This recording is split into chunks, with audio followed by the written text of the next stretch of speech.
Hey, you guys remember Underdog? Yeah, I didn't think so.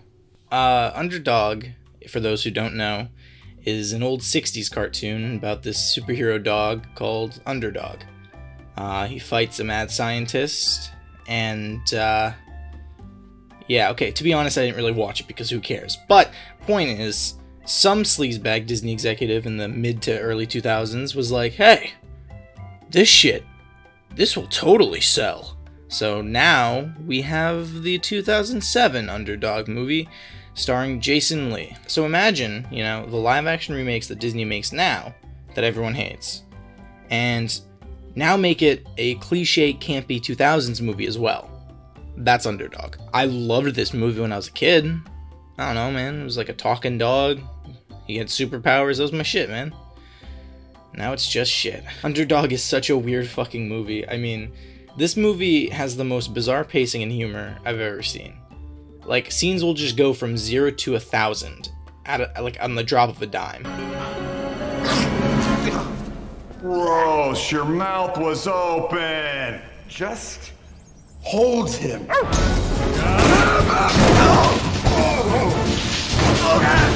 It's such a cliched story with no real substance or anything actually worthwhile, but it's got such a star-studded cast.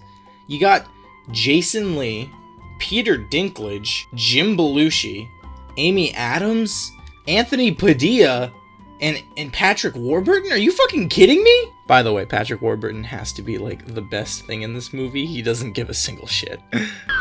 You and your boss will never get away with this. He's not my boss, we're partners. Then why are you doing this? Because my partner said he might fire me if I don't. So there I was the other night, looking at my laundry list of things I need to get done, looking at the stupid kids' toys video that I never edited because I can't get my audio to work on it. And I decided, hey, instead of doing any of that, why don't I just watch Underdog? And then I did. And then I thought it would make for good content, so, here I am. So, the movie starts and Jason Lee begins narrating us as, Underdog. One time my cousin Walter got this cat stuck in his ass. True story. He doesn't technically have a name yet, but his name is Shoeshine, as awful as that is. So, Shoeshine here narrates for us, telling us about his job as a police dog. I don't know why he's narrating. It's kind of a weird, it makes for a weird format, it doesn't really fit with the movie, and half these scenes that he narrates to start off, he doesn't need it because seconds later the cast talks about whatever it was he was just talking about. My first caller ever, and I lose it to some guy in a dress. I sat there hoping Jack wouldn't ask about it. Where's your collar? I guess maybe the producer really liked My Name is Earl, so they were like, hey, make Jason Lee fucking narrate. He did it there. Oh, God. So Shoeshine here is a regular old police dog meant for sniffing out bombs, but he kind of sucks at it, and during a huge mayor event, he smells a bomb, and the entire bomb team comes in, they evacuate the building, but, oh God, it was just a ham the whole time. Like, what? How? You're a beagle, dude. Your nose is supposed to be one of the best in the animal kingdom. How do you confuse a fucking ham for a bomb? He just kind of leaves after that. They frame it like he got fired, but he doesn't get fired because he's a dog. He can't get fired. Why are you letting him walk away? He's doing a service for you. Get him back. You didn't fire him. He's a dog. So then he's off the force, He's depressed and he's walking down an alleyway. And he gets picked up by the best character in this movie, Cable? Kano? Fuck it, Patrick Warburton. And then we get to see some of the awful CGI we're stuck with for this movie. God, it's so fucking creepy. And then we meet the person that Patrick Warburton's working for, played by Peter Dinklage. Dr. Bar Sinister. What a nice, not-on-the-nose name. So, basically, Bar Sinister is a mad scientist, so he experiments on dogs, because he, wants to make a super dog, I guess? And he's just kind of a dick for no real reason. He's just kind of, full of himself and thinks he's better than everyone, I guess because he's smart and, again, a mad scientist. But it's they didn't fucking bother with an origin story. He's just a crazy motherfucker. That's all there is to it. So he's about to shoot Underdog with this needle full of DNA, I guess. And Underdog doesn't like that, so he fucking he sneezes and escapes. And he just fucking destroys the lab, and in the process he gets all these chemicals dumped on him, and I guess the fusion of all of them turn him into Underdog, and now he has powers.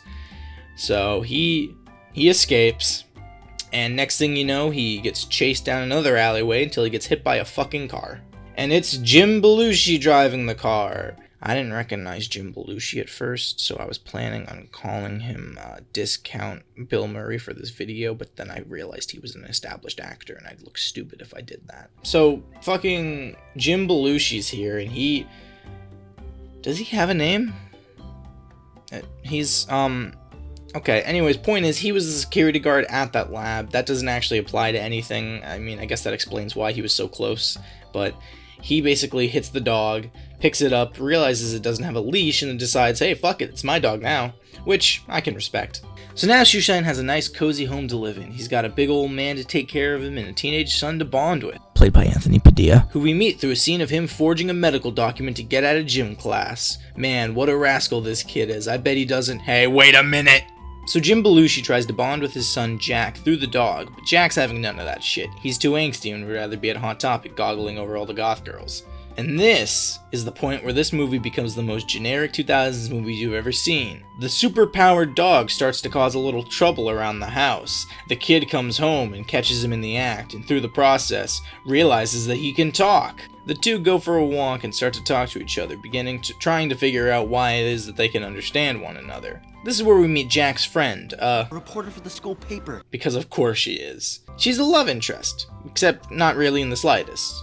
But Underdog wants to bang her dog, so that's fun. So, Shoeshine decides he's gonna spit some game, but makes like a Redditor and gets friend-zoned. So, will I see you again? Look, you're a cute beagle and all, but I want a little pizzazz in a relationship. A guy who can sweep me off my feet, you know? But we can be friends, okay? See you later. Damn, that's cold. Friends? Friends? I don't want to be friends. I'm looking to settle down, to find Mrs. Right. But oh no! Mere seconds after leaving the park, this teenage girl is now being jumped in an alleyway by two grown men in this PG-rated movie. So Shoeshine, acting on instinct, rushes to the rescue, saving the day. Jack is impressed, calling him a hero, but Shoeshine doesn't want to be a hero because of some stupid shit. I guess he's still, like, anxious about his first job that he messed up, so he doesn't want to be a hero because he thinks he'll mess it up. It's, you know, not established in the slightest. It's like the weakest, most, like, generic type of character development you can expect. So Cad and Dr. Bar Sinister are walking through the sewers where Dr. Bar Sinister decides he'll set up his new lab, which... why? It's not like he's on the run or anything. The police don't know anything about what he was doing. It was just a science experiment gone wrong that caused a lab to catch fire. And it wasn't like it was his own personal lab. He said he worked for a company. Hey, how are you to know that I am the most important scientist this company has? Surely they would have replaced the lab and gotten it fixed, or maybe, like, given him a new lab to work in. It's not like they thought he caused it. You know what I mean? Like, there's no reason he has to work in the... Any fucking way. Point is, he's working in the sewer now. So Dr. Bar Sinister now needs money to fund his research. So instead of relying on the company, you know, that he's employed by, I guess he's gonna have Cad call his old jail buddies to go fucking rob a jewelry store, because why not? And it just so happens that Shoeshine sees this on the news and decides he's gonna stop it, despite not wanting to be a hero. In the scene before, this movie's all over the fucking place. He saves the day and goes home, and decides that it feels good to help people, so now he wants to be a hero. It's like, what the fuck? But in order to do that, he decides he needs a secret identity to protect his family.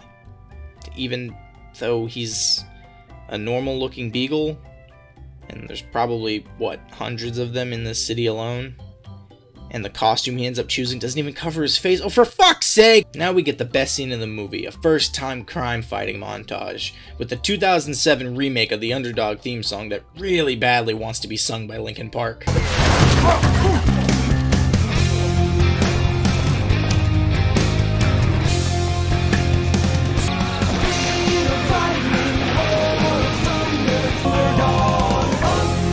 He's a dog. what does it matter who he is? He's a fucking dog. So now Bar Sinister hears all about Underdog's heroism and decides he wants to try and kidnap him for his DNA. He's really jealous that he's not getting any recognition for the dog he didn't even create himself, but he thinks he did and he thinks he deserves the recognition for. He's just all kinds of evil and crazy. So Underdog and Jack are bonding, living their double life, and this is where we get the stupid cliched part where we find out more about the kid's life and the fact that he has one dead parent, he has problems with the current parent he has, and somehow the talking dog is gonna fix it. Your dad is reaching out to you and you keep pushing him away. I've been pushing everyone away. Well, maybe it's time to stop.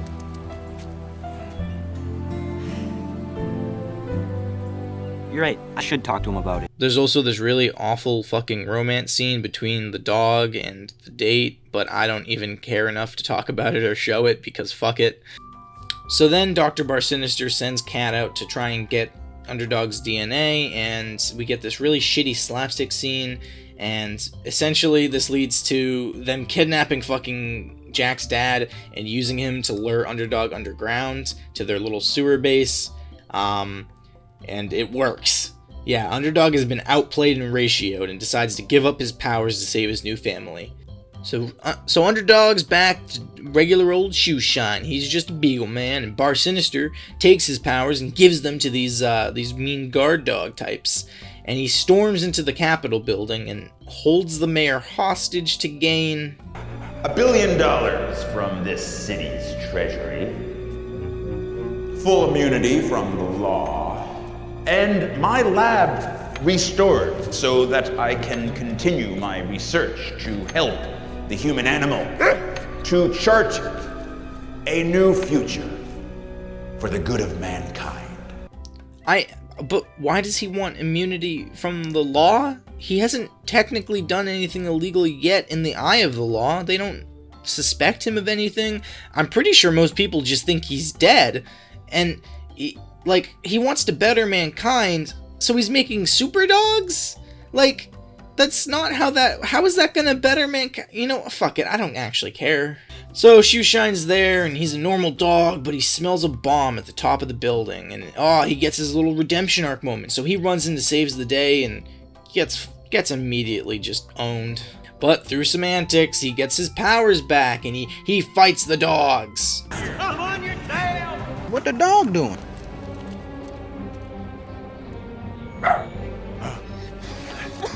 Hey!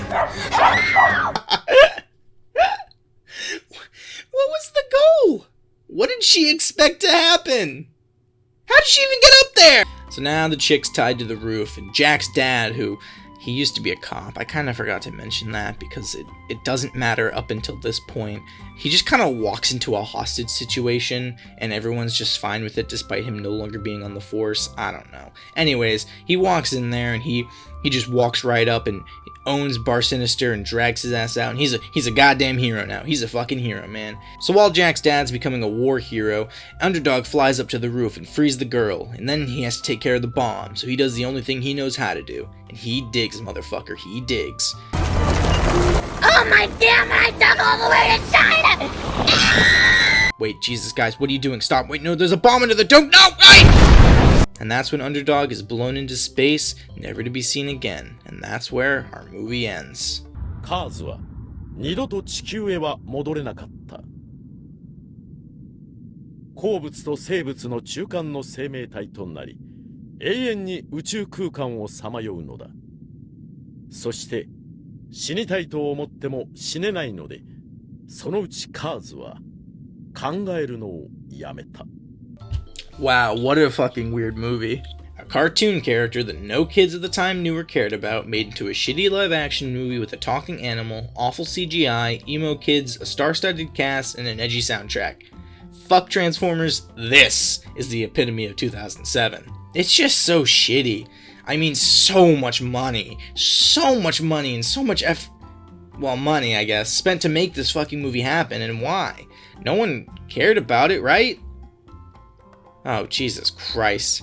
I guess it made a decent enough box office, but it kind of just fell off and no one really talked about it ever again, much like most of the movies around this time. This one stands out in the fact that the plot is so cliched, so generic that they don't even bother giving a motivation to anything. They just follow the conventions that you expect to see in this kind of movie.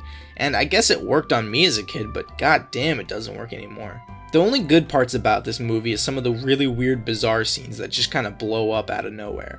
There's like really unexpected humor. If there was more absurdist humor like this would probably be a much more enjoyable film, but most of it's just bland and forgettable and just reeks of the 2000s. It's a fucking mess. Underdog is dog water. 3 out of 10.